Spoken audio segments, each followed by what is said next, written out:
ఛత్తీస్గఢ్లో భారీ ఎన్కౌంటర్ జరుగుతోంది. నారాయణపూర్, దంతెవాడ జిల్లాల సరిహద్దులో జరిగిన ఎదురుకాల్పుల్లో 30 మంది మావోయిస్టులు మృతి చెందారు. ఆటోమేటిక్ గన్నులు, అత్యాధునిక ఆయుధాలను భద్రతా బలగాలు స్వాధీనం చేసుకున్నాయి.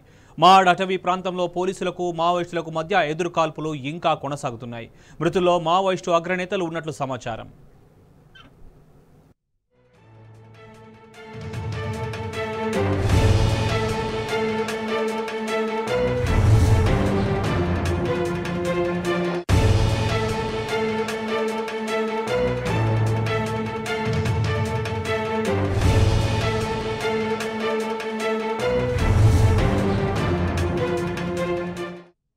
మావోయిస్టుల కంచుకోట అబూజ్ మాడ్ బుల్లెట్ల శబ్దంతో దద్దరిల్లింది. చతుర్ముఖ వ్యూహంలో భద్రతా బలగాలు పైచేయి సాధించాయి. బేస్ క్యాంపులు పెంచి మావోయిస్టుల కదలికలపై నిఘా పెట్టిన భద్రతా బలగాలు ముప్పేట దాడి చేశాయి. ఈ ఎన్కౌంటర్లో STF, DRG, CRPF, cobra, ITBP దళాలు పాల్గొన్నాయి. దాదాపు 2500 నుంచి 3000 మంది సైనికులు పాల్గొన్నట్లు తెలుస్తోంది.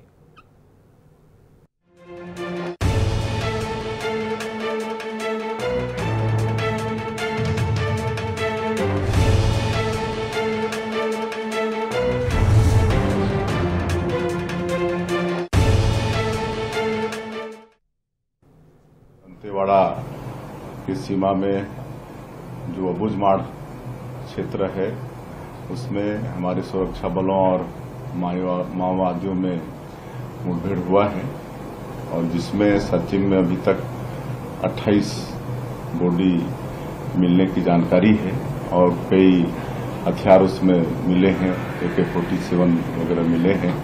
और मैं समझता हूं कि अब तक का ये बहुत बड़ा ऑपरेशन हुआ है और इस सफलता के लिए मैं अपने जवानों को बहुत बहुत बधाई देता हूं। उनके मतलब साहस को हम नमन करते हैं।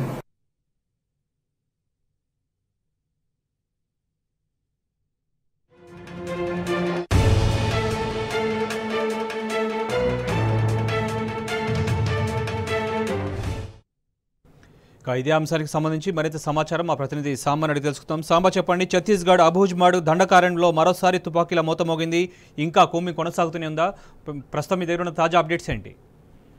ఛత్తీస్గఢ్ లో ఉన్నటువంటి అబూజ్ మాడ్ ఏదైతే మావోయిస్టులకు ఒక కంచుకోటగా ఉన్నటువంటి అబూజ్ మాడ్ లో బాంబుల గన్నుల మోత మోగుతుంది. దాదాపుగా మధ్యాహ్నం నుంచి ఇప్పటి వరకు పెద్ద ఎన్కౌంటర్ కొనసాగుతుంది. దాదాపు ఇప్పటికే ప్రభుత్వమే ప్రకటించింది, అఫీషియల్ గా 28 మందిని ప్రకటించింది.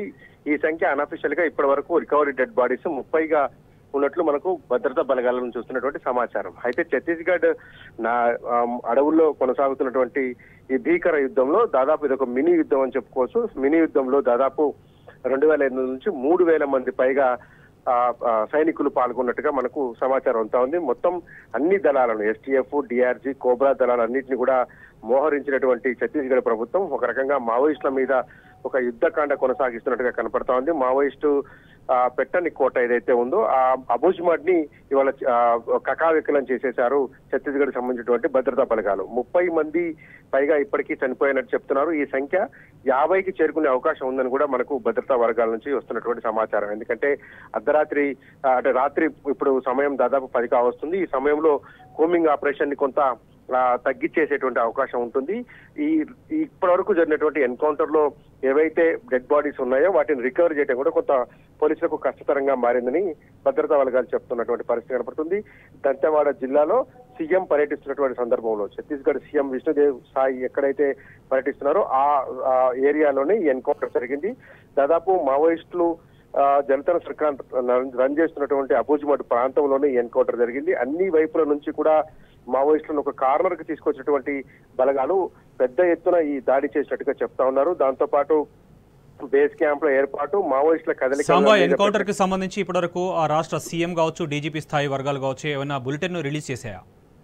సీఎం అఫీషియల్ గా ప్రకటించారు. ఎక్స్ వేదికగా సీఎం విష్ణుదేవ్ సాయి ఇప్పుడే ప్రకటించిన ప్రకటన కూడా జారీ చేశారు. 28 మృతదేహాలు రికవరీ చేసినట్లుగా ఛత్తీస్గఢ్ ప్రభుత్వం తరఫున ఆయన సీఎం అఫీషియల్ గా డిక్లేర్ చేశారు. అక్కడ ఉన్నటువంటి ఎస్పీ ప్రభాత్ కుమార్ కూడా చెప్తా ఉన్నారు. దాదాపు 28 డెడ్ బాడీస్ ని రికవర్ చేశామని. కానీ ఇప్పటికే మనకు భద్రతా బలగాలు ఉన్నటువంటి ముఖ్య అధికారులు చెప్తున్నటువంటి సమాచారం ఏంటంటే 30 డెడ్ బాడీస్ ని రికవర్ చేశామని చెప్తున్నారు. అత్యాధునికమైనటువంటి ఆయుధాలను కూడా స్వాధీనం చేసుకున్నారు. మొదటిసారిగా ఆటోమేటెడ్ గన్స్ ను వెపన్స్ ను సీజ్ చేశామని చెప్తా ఉన్నారు. దాంతో పాటు AK-47 SLR-లను స్వాధీనపరుచుకున్నట్టుగా చెప్తున్నారు. పెద్ద ఎత్తున జరుగుతున్నటువంటి ఎన్కౌంటర్ లో ఎక్స్చేంజ్ ఆఫ్ ఫైర్ లో చాలా మంది గాయపడి ఈ రాత్రి వారు ఎక్కడికి వెళ్లలేని పరిస్థితుల్లో ఉంటారు కాబట్టి రేపు ఉదయం ఈ మృతుల సంఖ్య పెరుగుతుందంటున్నారు. అనఫిషియల్ గా మనకు చెప్తున్న సమాచారం ఏంటంటే 50 మందికి పైగా ఈ ఎన్కౌంటర్ లో మృతి చెంది ఉంటారని కూడా భద్రతా బలగాలకు సంబంధించినటువంటి ముఖ్య అధికారులు చెప్తున్నారు. అయితే దీన్ని అధికారికంగా ధృవీకరించేందుకు మరికొంత సమయం కావాలంటున్నారు. డెడ్ బాడీస్ రికవరీ ఆపరేషన్ ఏదైతే కూంబింగ్ ప్రక్రియ జరుగుతుందో దానికి ఈ ప్రస్తుతం అర్ధరాత్రి పూట కేవలం ఇంత పెద్ద మొత్తంలో మావోయిస్టులు మరణించడంతో మావోయిస్టుల నుంచి మిగతా వారు ఎవరైనా ఆందోళన కానీ అల్లర్లు కానీ చేపట్టడానికి ఆస్కారం కూడా ఉంటుంది. దీనికి సంబంధించి ఏమైనా సలహాలు సూచనలు రాష్ట్ర సర్కార్ ఏమైనా చేపట్టిందా? మావోయిస్టులు ఈ మధ్య కాలంలో ప్రతీకారేచ్ఛతో రగిలిపోతున్నమాట వాస్తవం. ప్రతి ఎన్కౌంటర్ కి బదులు తీర్చుకుంటామని చెప్పి అఫీషియల్ గా వాళ్ళు ప్రెస్ నోట్ కూడా రిలీజ్ చేసినటువంటి పరిస్థితి ఉంది. కానీ దెబ్బ మీద దెబ్బ పడుతుంది, ఎన్కౌంటర్ మీద ఎన్కౌంటర్ జరుగుతున్నటువంటి పరిస్థితి కనపడుతుంది. ఎక్కడ చూసినా 5-10 డెడ్ బాడీస్ రికవరీ అవుతున్నాయి. రోజు ఎన్కౌంటర్ ఛత్తీస్గఢ్ లో జరుగుతుంది. ఒక దీపావళి జరుగుతుందన్నట్టుగా ఉంది.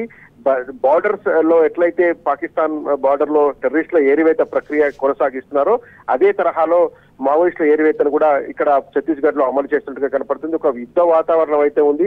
2500 మంది 3,000 మంది భద్రతా బలగాలకు సంబంధించినటువంటి నిష్ణాతులైనటువంటి జవాన్లు పాల్గొన్నటువంటి దీన్ని ఒక మినీ యుద్ధంగా చెప్పొచ్చు. కాబట్టి మావోయిస్టు పార్టీ నుంచి ప్రతిఘటన ఎదురవుతా ఉంది. ప్రతీకారేచ్ఛతో మావోయిస్టులు రగిలిపోతున్నారు. ఇప్పటికే చాలా చోట్ల IED బ్లాస్టులు చేసి ప్రతీకారం తీర్చుకునేటువంటి కార్యక్రమాన్ని మావోయిస్టులు చేపట్టారు. ఈ ఘటన తర్వాత మరింత వాళ్ళు ఒక అభద్రతా భావం ఏర్పడేటువంటి పరిస్థితి ఉంటుంది. మృతి చెందిన మావోయిస్టులో అగ్రనేతలు మావోయిస్టులు ఎవరైనా ఉన్నారా? వారి గురించి సంబంధించి పోలీసు అధికారులు ఏమైనా చెప్పడం జరిగిందా? ఐడెంటిఫికేషన్ పీరియడ్ రేపు మార్నింగ్ ఉంటుందని చెప్పారు. ఎందుకంటే ఇంత పెద్ద ఎత్తున మావోయిస్టులు చనిపోయినప్పుడు ఖచ్చితంగా అగ్రనేతలు ఉంటారనేటువంటి ఒక ఆస్కారం ఉంది. ఎందుకంటే మొన్న తెలంగాణలో జరిగినటువంటి లచ్చన్న దళ ఎన్కౌంటర్ లో కూడా ఆ దళానికి సంబంధించినటువంటి ప్రధాన కమాండెంట్ ని బలగాలు ముట్టుబట్టాయి. అదే రకంగా ఇప్పుడు జరిగినటువంటి ఈ ఘటనలో కూడా మావోయిస్టుకు సంబంధించినటువంటి పెద్ద ఎత్తున ఎవరైతే లీడ్ చేస్తున్నటువంటి వారు ఉన్నారో వాళ్ళు ఉండేటువంటి ఆస్కారం ఉందని భద్రతా బలగాలు చెప్తున్నాయి. అయితే ఐడెంటిఫికేషన్ పీరియడ్ ఎవరు చనిపోయారు, ఎంతమంది చనిపోయారు అనే దాని మీద కేవలం డెడ్ బాడీస్ ని రికవరీ చేశారు కాబట్టి లెక్క చెప్తున్నారు. కానీ రేపు మాత్రం డెడ్ బాడీస్ ని రికవరీ చేసేటువంటి ప్రాసెస్ లో భాగంగా ఐడెంటిఫికేషన్ చేస్తామని చెప్తున్నారు. అప్పుడు ఎంతమంది చనిపోయారు, దీంట్లో వాళ్ళ యొక్క క్యాడర్ ఏంటి, వీళ్ళంతా ఏ దళానికి చెందిన వాళ్ళు అనేటువంటి విషయాలను పోలీసులు స్పష్టంగా బయట పెడతారు. మనకున్నటువంటి సమాచారం ఖచ్చితంగా ఒకరిద్దరు రాష్ట్ర స్థాయి నాయకులు ఉన్నారని చెప్తున్నారు. మావోయిస్టు పార్టీకి సంబంధించినటువంటి కీలకమైన నేతలు ఉండేటువంటి ఆస్కారం ఉందన్నది ఛత్తీస్గఢ్ వర్గాల నుంచి వస్తున్నటువంటి సమాచారం. రేపు ఉదయం కూడా ఈ ఎన్కౌంటర్ సంబంధించినటువంటి డెడ్ బాడీస్ రికవరీ కావచ్చు, ఆ ప్రాంతంలో జరిగేటువంటి కూంబింగ్ కావచ్చు రేపు ఉదయం కూడా కొనసాగుతుందని చెప్పి SP ప్రకటించున్నారు. DG కూడా మొత్తం మానిటర్ చేస్తున్నారు. ముఖ్యమంత్రి పర్యటన ఏదైతే దంతెవాడ జిల్లాలో జరిగిందో నారాయణపూర్ అట్లాగే దంతెవాడ జిల్లాల సరిహద్దుల్లో ఆవహించినటువంటి ఈ ప్రాంతంలో ఈ అడవిలో ఈ భారీ ఎన్కౌంటర్ జరిగింది. Shobhan. Right Samba, thank you.